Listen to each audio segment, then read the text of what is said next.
How to blur photo on iPhone.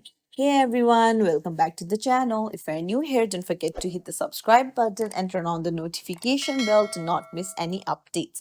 So today I'm going to teach you how to blur photos on iPhone using the built-in features. So let's dive right in. Open up your photos and then choose the photo that you want to blur, and then you will see slider icon on the bottom. Tap on it to edit the photo, and then on the top you'll see pencil like icon, that is the markup option. Tap on it, and then you'll need to tap on the highlighter option, that is the third one from the left. And when you tap on it, set the highlighter to the thickest and opacity to the medium. To change the opacity, you'll have to drag the slider, and then now you also have to change the color, set it to white. Now, after you've done that, come back to the picture and choose the area that you want to blur.